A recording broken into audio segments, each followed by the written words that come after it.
Amen. Jean chapitre 15, à partir du verset 14. Le Seigneur dit ici, « Vous êtes mes amis si vous faites tout ce que je vous commande. Je ne vous appelle plus esclave, car l'esclave ne sait pas ce que fait son Seigneur.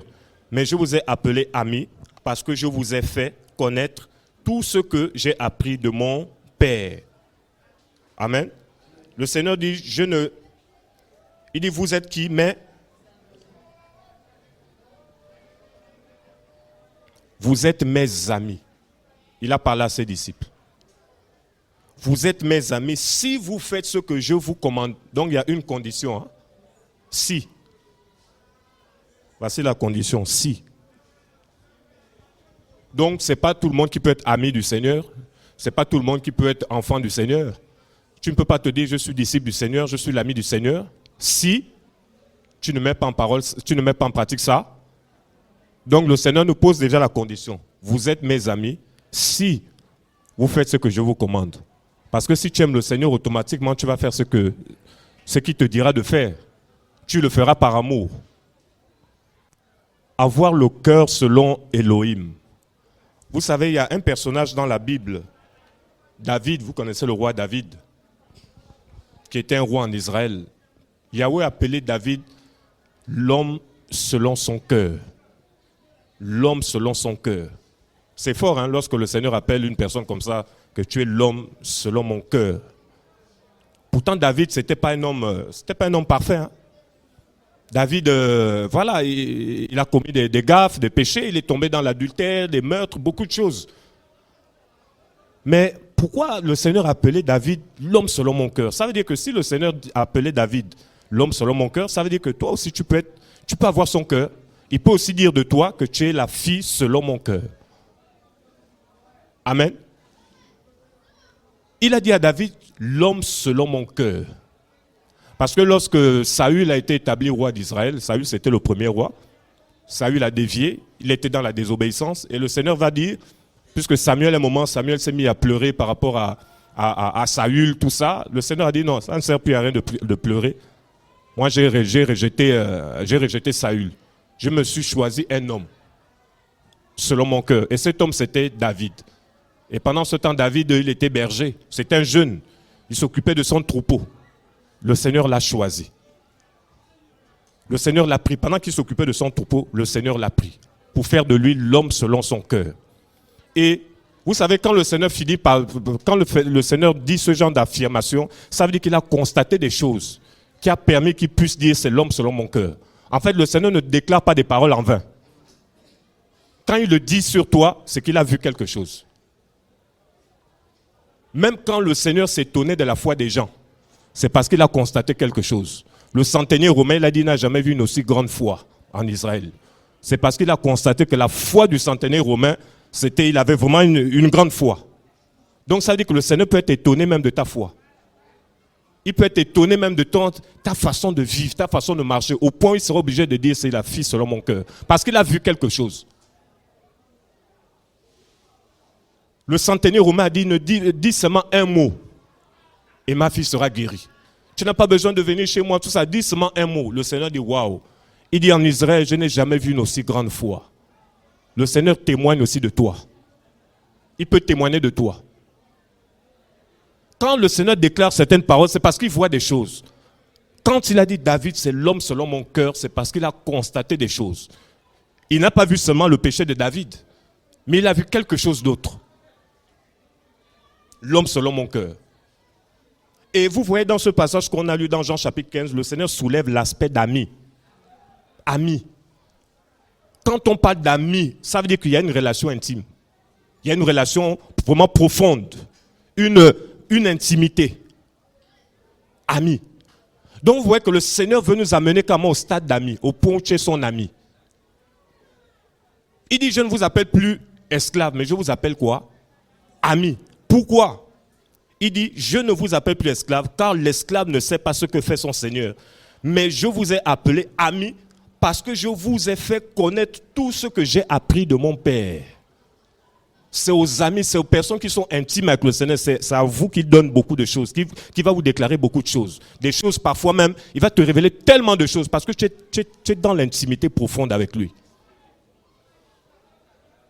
Le secret de l'intimité. Dans l'intimité, le Seigneur te communique des choses. Il te parle, il te communique des choses en profondeur. Parce que tu as déjà atteint l'aspect, tu as déjà atteint le niveau d'ami. Il dit, je ne vous appelle plus esclaves, mes amis, parce que je vous ai fait connaître. Je vous ai fait connaître les mystères du royaume. Voilà pourquoi il y a des choses que le Seigneur ne pouvait pas confier à tout le monde. Il ne confiait pas des choses à la foule, mais il confiait des choses à des personnes qui étaient intimes. Quand il allait à la montagne de la transfiguration, il n'a pas amené tout le monde. Il a amené des personnes proches, des disciples, pour aller constater des choses. Parce qu'il fallait dans l'intimité pour voir la transfiguration. C'est pour ça qu'il a dit, n'allez pas dire. Parce qu'il y a des choses, quand tu es dans l'intimité, tu vois, mais tu ne vas pas forcément parler tout de suite. L'intimité. Avoir le cœur selon Elohim. Il parle de l'aspect d'amis. Vous êtes mes amis, si vous faites ce que je vous commande. Et David, quand le Seigneur a vu David, vous savez, David était un grand roi en Israël. C'est un grand roi. Le Seigneur a été étonné de beaucoup. Vous savez, les comportements de David, certains comportements qu'il a eu à adopter, ça a aussi impressionné le Seigneur. Premièrement, avoir le cœur selon Elohim. Il faut se confier à lui. 1.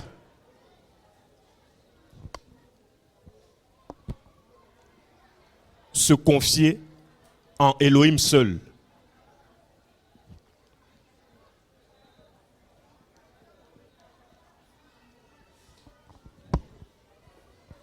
Se confier en Elohim seul. Ça veut dire que David, qui avait le cœur selon Elohim, David se confiait en Elohim seul.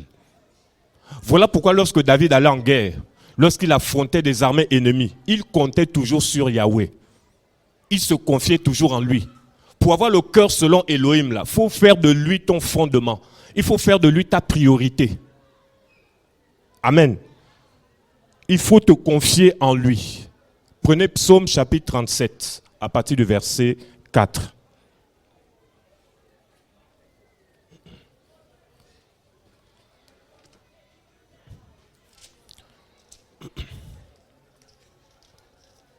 Psaume 30, chapitre 37, à partir du verset, on va lire à partir du verset 3 jusqu'à 4, jusqu'à 5. C'est bon, on est à la page, c'est bon? Écoutez bien. Verset 3. Est-ce qu'on peut tous lire ensemble? De 3 à 5, ensemble. Confie-toi en Yahweh et fais ce qui est bon. Aie la terre pour demeure et la fidélité pour pâture. Fais de Yahweh tes délices et il te donnera ce que ton cœur désire. Recommande tes voies à Yahweh, confie-toi en lui et il agira. Qui a parlé ici? C'est un psaume de David. David nous demande d'appliquer ce que lui-même il a vécu, ce que lui-même il a expérimenté. Il dit, confie-toi en Yahweh et fais ce qui est bon. Confie-toi en Yahweh. Celui qui a le cœur selon Elohim, il se confie en Yahweh. Ça veut dire que dans toutes les situations qu'il va traverser, il va toujours se confier d'abord à Yahweh. Et c'était le cas de David. David se confiait à Yahweh. Voilà pourquoi lorsqu'il allait dans des batailles, dans des guerres, dans tout ça, lorsqu'il affrontait des armées ennemies, pourtant il était jeune, mais il faisait toujours confiance à Yahweh. Il se confiait toujours en lui. Voici déjà quelque chose qui a vraiment touché le cœur du Seigneur. Le fait que David se confiait toujours en Yahweh. 1. Amen. Ça a commencé à toucher le cœur du Seigneur. Lorsque David va affronter Goliath. Mais David était un jeune. Il était censé avoir peur. Mais pourquoi il avait une telle assurance? C'est parce qu'il se confiait en Yahweh. C'est parce qu'il lui faisait confiance. Pourtant, David était jeune. Il dit à David, il dit aux armées ennemies, il dit, vous venez contre moi. Tu viens contre moi avec des épées, de la lance, du javelot. mais moi je viens contre toi au nom de Yahweh des armées. Il a dit, je viens contre toi au nom de qui? Yahweh. Donc il se confie en Yahweh. Donc quand Yahweh voit comment tu te confies en lui, Yahweh dit oui, ça commence à venir. Il commence à dire, ouais, le cœur selon moi est en train de naître. Parce qu'il se confie en moi, peu importe les circonstances par lesquelles il passe, c'est d'abord à moi qu'il vient se confier. Il ne se confie pas d'abord aux hommes. Voilà pourquoi tu dois d'abord te confier en Yahweh. Sans lui. Sans lui, tu dois venir à ses pieds. Tu dois venir à ses pieds. Tu dois te confier en lui. Et regardez la suite du verset 37, chapitre 37 du psaume. Verset 4. Fais de Yahweh tes délices et il te donnera ce que ton cœur désire. Fais de Yahweh tes délices. Waouh! Se confier en Elohim seul. 1. 2. Faire de lui ses délices.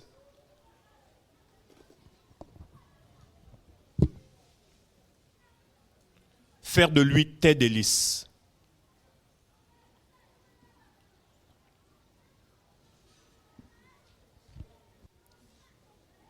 Faire de lui tes délices.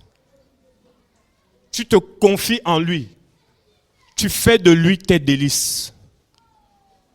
C'est-à-dire que il n'y a pas autre chose qui t'impressionne. Il n'y a pas autre chose où tu trouves du goût. C'est en lui que tu trouves du goût.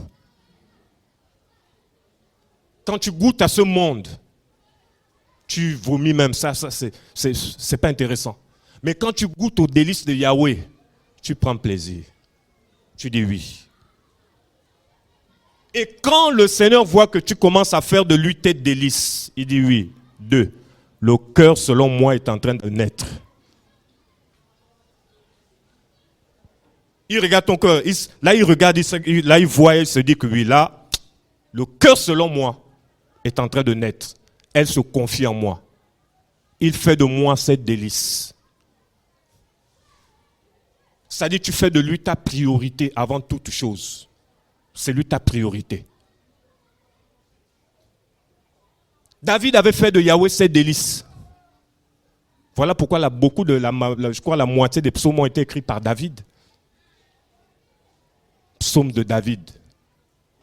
Prenons le psaume 119.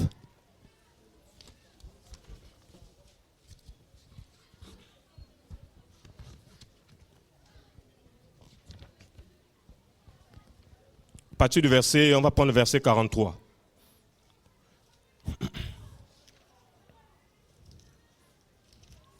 Psaume 119, verset 43. On va lire ensemble, hein. Je vais vous faire lire, on va tous lire ensemble.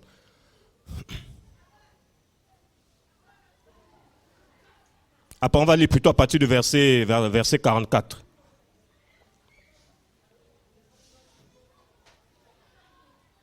À partir du verset 44. On peut lire ensemble. 1, 2, 3.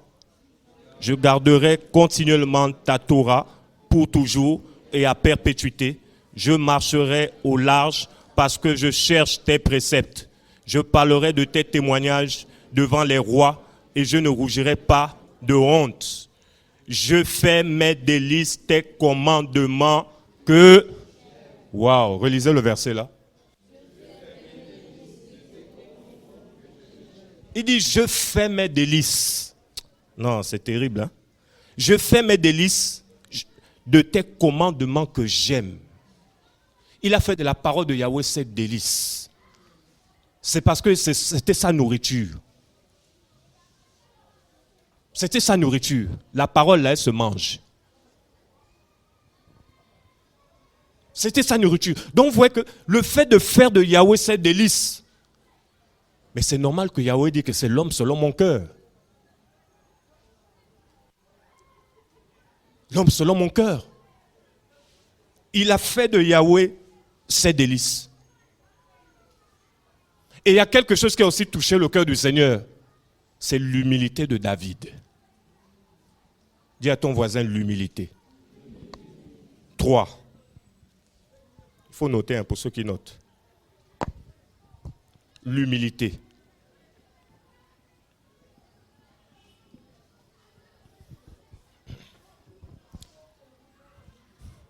David a manifesté beaucoup de signes d'humilité. Beaucoup de signes d'humilité. Vous savez, la Bible dit Yahweh résiste aux orgueilleux, mais il fait grâce aux humbles. On parle de la grâce aux humbles. Et David a expérimenté cette grâce-là. David, il est tombé dans le péché, l'adultère, avec Bathsheba. Il a commis des mauvaises choses. Nathan est venu vers lui pour lui parler de ce qu'il a commis. David ne s'est pas justifié. Il n'a pas dit non, non, non, non, la chair est faible. Non, non, non, c'est elle qui m'a séduit. Non, non, non, non, elle était sur un toit et puis voilà, tout ça, j'ai regardé, tout ça. Il ne s'est pas justifié. Qu'est-ce qu'il a fait?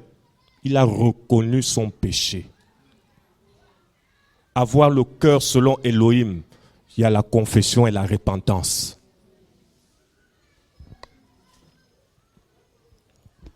Confession et repentance.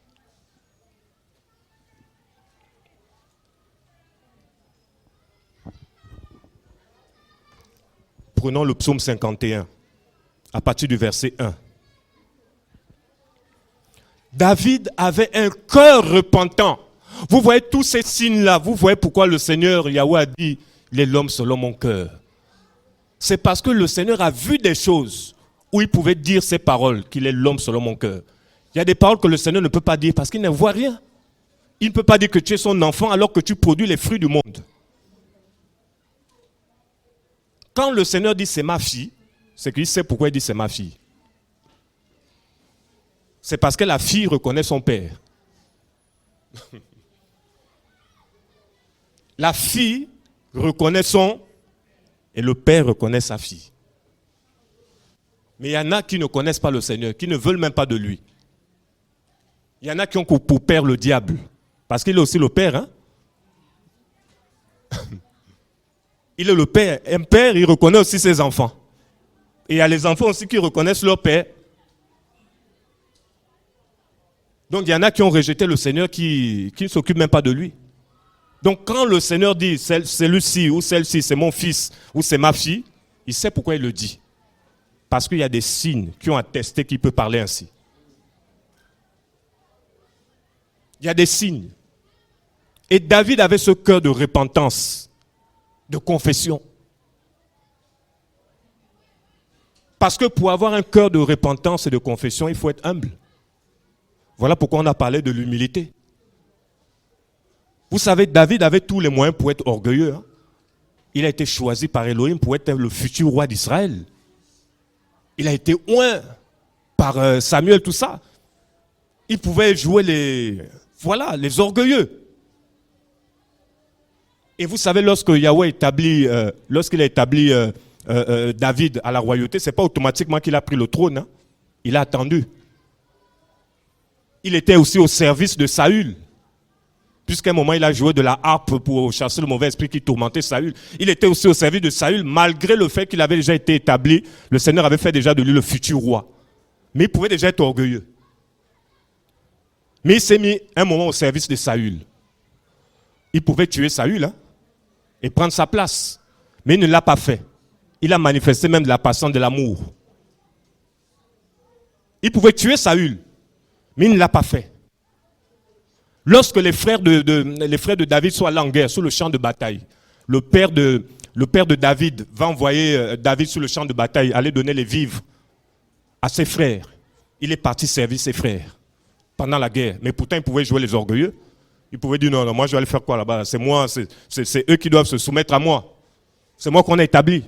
Mais il a reçu les ordres de son père pour dire va sur le champ de bataille, il y a tes frères qui se battent là-bas. Va leur donner des vivres. Il est parti. Dans l'humilité. Pourtant, il avait déjà été choisi. Il a manifesté tous ces signes d'humilité. Le Seigneur l'a établi, l'a appelé pour être le roi d'Israël. Mais il n'a pas été roi automatiquement. Il a attendu le temps. Donc, ne sois pas pressé. C'est le temps de Yahweh qui compte. il n'est jamais en retard, il est toujours à l'heure. Oh non, ça fait 10, depuis là, je n'ai pas encore d'enfant, je ne me suis pas encore marié. Dis à ton voisin, Yahweh n'est pas en retard. C'est question de temps. Il fait les choses en fonction de son timing. Quand Yeshua est arrivé sur la terre, c'était en fonction du temps. Lorsque les temps ont été accomplis, il est venu. Il n'est jamais en retard. Donc David a été dans cette humilité. Et ça impressionnait le cœur du Seigneur. Il s'est confessé. Il s'est repenti. Il a reconnu son péché d'adultère. Il avait mal. Il avait mal au cœur. Il s'est repenti. Il a pleuré. Lisons le psaume 51. On va lire ensemble. 1, 2, 3. Au chef, psaume de David. Lorsque Nathan le prophète vint à lui, après que David fut allé vers Bathsheba. Écoutez, ok, on s'arrête d'abord là. Lorsque le prophète Nathan vint à lui, après que David fut allé vers Bathsheba. Nathan est venu vers David, après qu'il fut tombé avec Bathsheba. Nathan est venu. David il ne s'est pas justifié. Il y a des gens qui viendront vers toi pour te dire, frère, tu as mal agi. Ma soeur, tu as mal agi. Répands-toi. Oh non, non, non, moi, Pourquoi? Il faut avoir un cœur humble. Quand il n'y a pas le cœur humble, on va persister dans le péché. Devant Nathan, David est venu. Il a reconnu sa faute. Il a dit, j'ai péché contre Yahweh. Quand tu pêches, c'est contre Yahweh. Il est tombé dans l'adultère. Ce n'est pas contre elle qu'il a péché. Hein.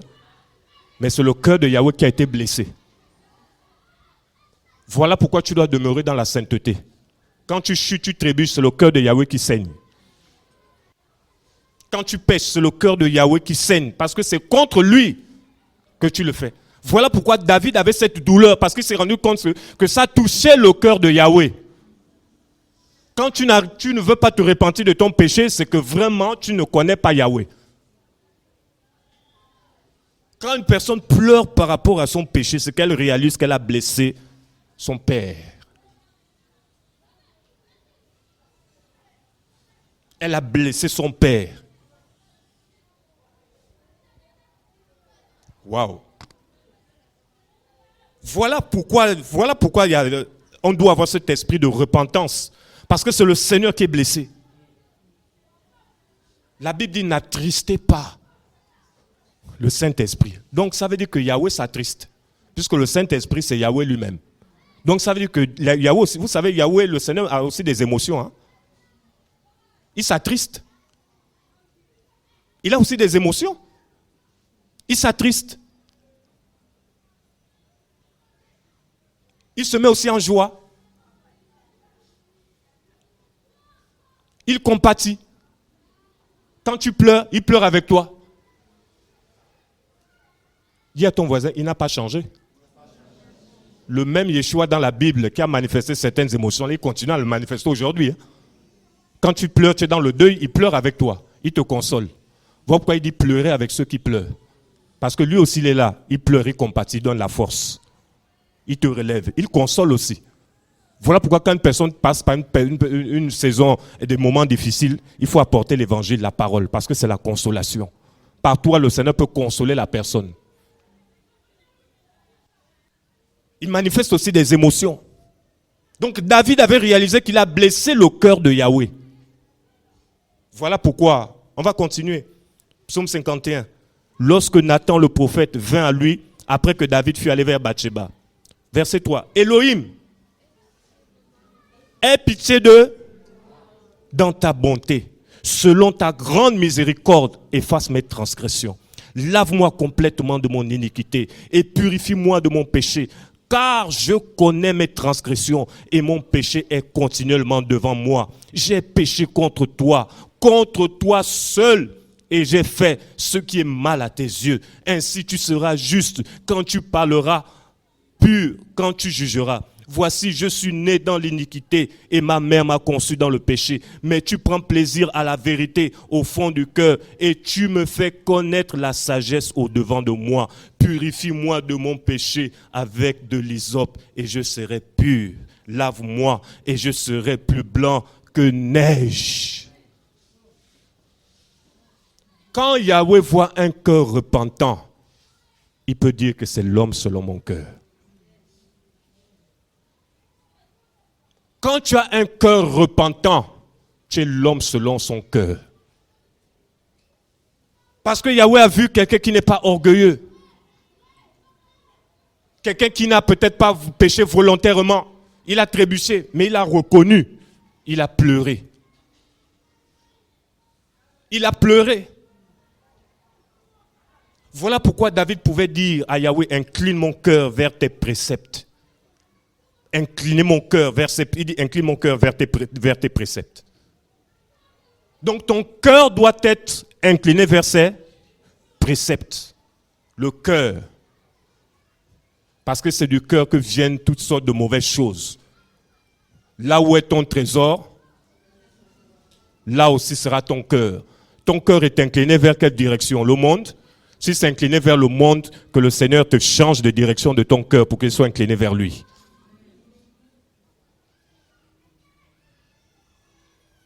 La confession et la repentance. Il s'est repenti. Et quand Yahweh a vu ça, il a été pardonné. La Bible dit, si nous confessons nos péchés, il est fidèle et juste de nous les pardonner et de nous purifier. Yahweh est prêt ce soir à te pardonner. Il est prêt à voir le cœur selon Elohim. Voilà pourquoi la Bible dit que Yahweh fait grâce aux humbles. Le Seigneur lui-même, il était humble. Il était humble. Donc, David a rempli ses critères. Il se confiait en Elohim seul. Même dans les moments difficiles. Même dans ses batailles, il n'avait qu'une seule espérance. Il n'avait qu'un seul Elohim, c'est Yahweh. Même dans ses combats, il se confiait à lui. Il a fait de lui cette délice, au point d'avoir écrit plusieurs psaumes, qui étaient même des psaumes où c'était même des chants, parce qu'il était chanteur aussi. Il louait. C'est lui qui a dit, il a dit, l'Éternel est mon berger, je ne manquerai. Il a dit, l'Éternel est mon berger, je ne manquerai de rien. Ce n'est pas parce que tu n'as rien que ça veut dire qu'il te manque quelque chose. Est-ce que tu as compris ça? Avec Yahweh, ce n'est pas comme ça. Ce n'est pas quand tu as, tu dis là j'ai. Quand tu n'as pas, je n'ai pas.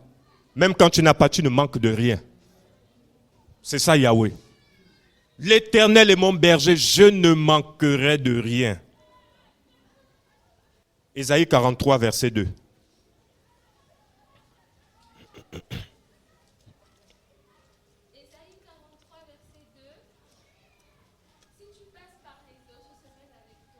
Si tu passes par les eaux, je serai avec toi.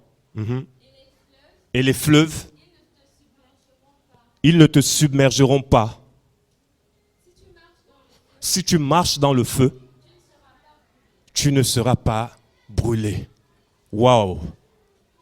Quand tu as le cœur selon Elohim, c'est ça qui t'attend. Tu marcheras même dans le feu ne te consumera pas. Parce que tu es fidèle.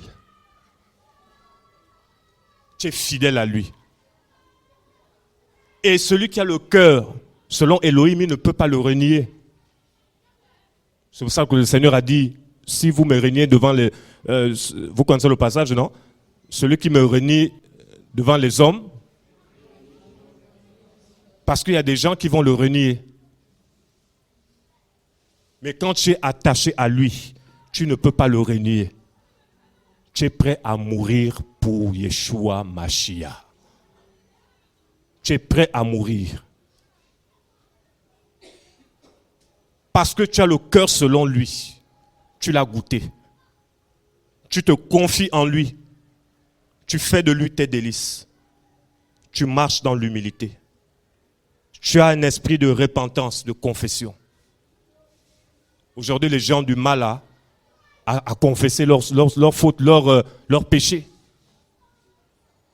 Ils sont là chargés. C'est quand même fort, hein?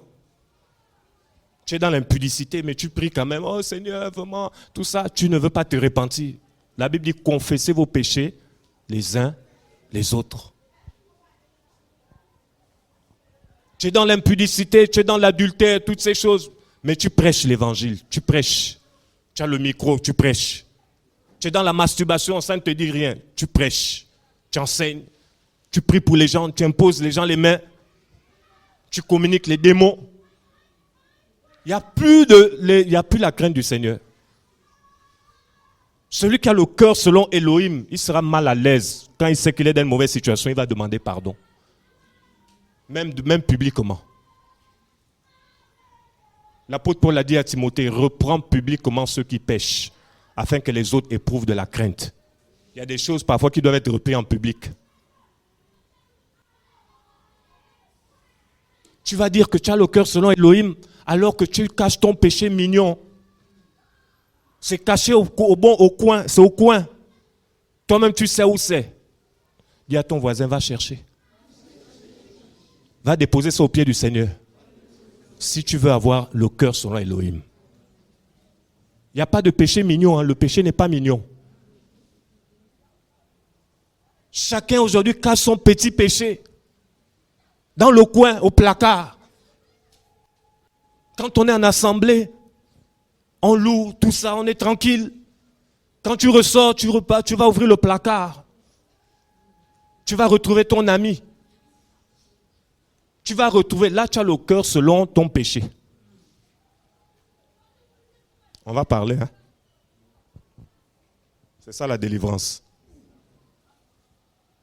Dis à ton voisin, répands-toi sincèrement.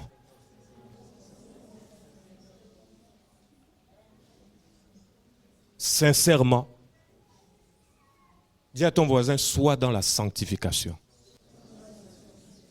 Dis à ton voisin, avoir le cœur selon Elohim. Dis.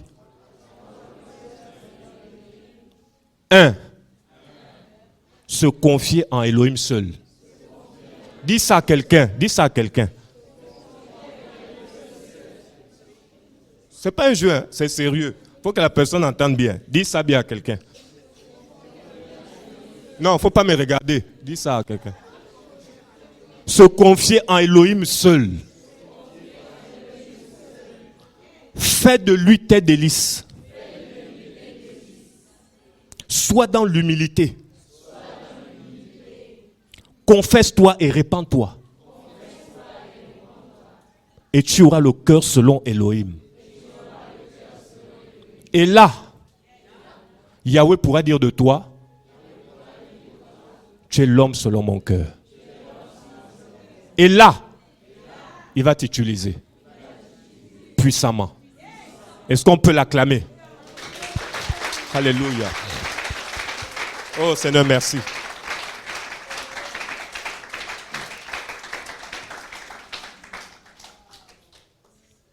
C'est la parole, hein? On tend vers la perfection. On n'est pas encore arrivé. On tend vers la perfection. Il faut désirer. Il faut avoir, comme un frère qui a parlé, la soif. À chaque fois que tu as soif, tu bois de l'eau, non? À chaque fois que j'ai soif, là, dis à ton voisin, c'est ça aussi le Seigneur. La soif. C'est ça, hein? Mais les gens, ils sont là, ils meurent de soif. C'est normal, c'est parce que tu ne le consommes plus. Tu ne bois plus, il n'y a plus rien. Tu es en train de mourir seul. Parce que le péché, là, ça assèche. Hein? Tu deviens sec. Donc quand tu es sec comme ça, il faut qu'on t'arrose. Là, il faut boire. Yeshua, la fontaine. La fontaine. L'eau, c'est la vie. Vous pouvez boire, si vous avez soif, même si vous buvez le coca, le fanta, toutes sortes, vous aurez toujours soif d'eau. C'est ça, hein? Tu parles à gauche, à droite, là. Yeshua, c'est le carrefour. Les gens vont toujours... Il y en a qui sont même dans certaines religions, tout ça là, qui cherchent, qui le cherchent, qui vont finir par le trouver. Même dans la religion, l'islam, le catholicisme, là. Il y en a qui sont en train de réfléchir là. Parce qu'ils se rendent compte que il y a quelque chose qui manque là. Ils se rendent compte que dans, je sais pas, l'islam, le catholicisme, tout ça là, ils se rendent compte que ce n'est pas une bonne eau qu'ils sont en train de consommer. Il y en a, il ne faut pas suivre. Ah, je vous dis, hein. Il y en a, vous les voyez là, aller dans la mosquée là, tout ça, ils se baissent, tout ça là. Souvent ils font ça là, ils sont fâchés. Ah, je vous dis, hein. Tu vois, quelqu'un n'arrive plus à se lever depuis 10 minutes là, peut-être il est en train de prier, Seigneur, visite-moi.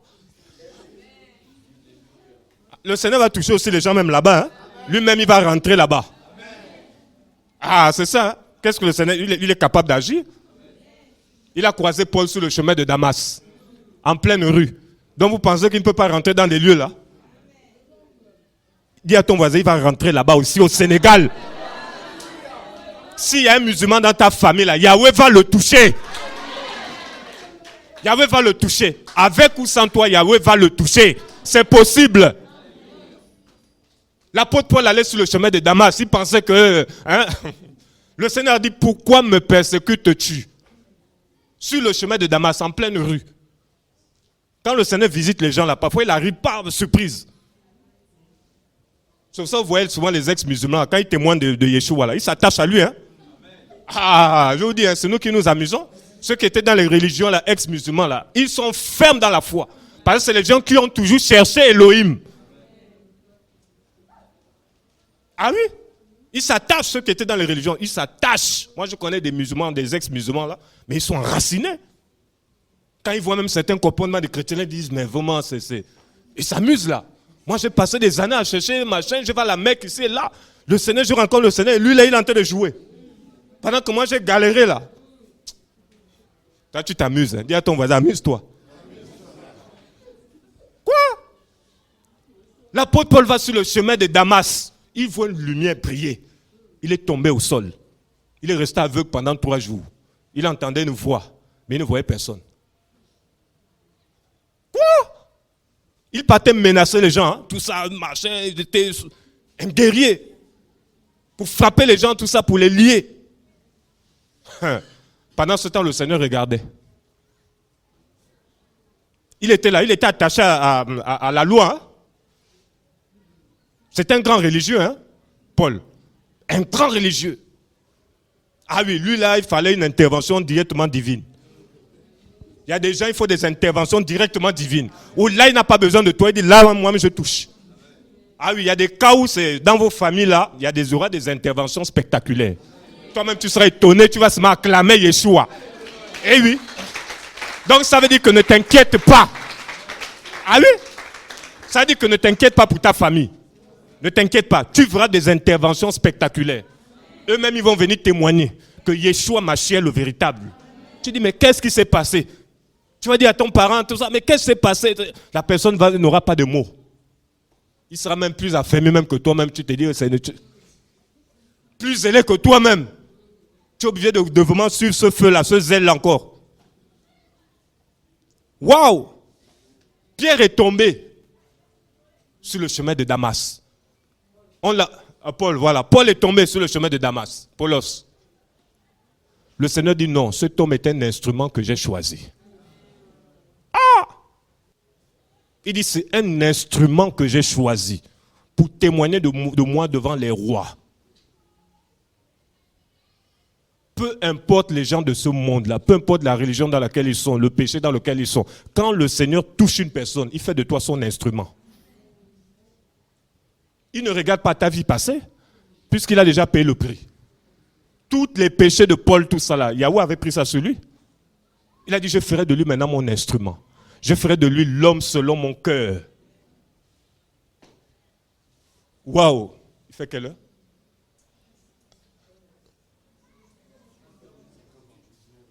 L'homme selon mon cœur. Waouh! Et lorsque Paul a rencontré Yeshua, il ne l'a plus lâché. Il fallait voir maintenant la vie de Paul. Il ne l'a plus lâché. Il était maintenant zélé pour le roi des rois. il allait maintenant dans les synagogues pour témoigner de Yeshua Mashiach. Ils ont témoigné de l'évangile. Ils ont posé la doctrine apostolique. Voilà pourquoi aujourd'hui tu as reçu cet évangile-là. C'est parce qu'il y a eu des dévanciers, des zélés dans la foi qui sont venus, qui ont proclamé les oracles du Seigneur. Waouh! La Bible dit que l'église a été édifiée sur le fondement de qui? Des apôtres et des prophètes. Yeshua étant la pierre angulaire. Ça dit que le fondement est déjà posé. C'est déjà posé. La doctrine apostolique est déjà posée. Nous, on relate seulement ces choses. On annonce ces choses. On n'a plus rien à rajouter. Ils ont posé la doctrine apostolique. Quand Paul a rencontré Yeshua, il avait maintenant le cœur selon lui. Quand tu rencontres le Seigneur, tu dois avoir le cœur selon lui. Dans tes habitudes, on voit le cœur selon Yahweh. Dans tes comportements, le cœur selon Yahweh. Dans ton caractère, le cœur selon Yahweh. Dans ta façon de vivre, le cœur selon Yahweh.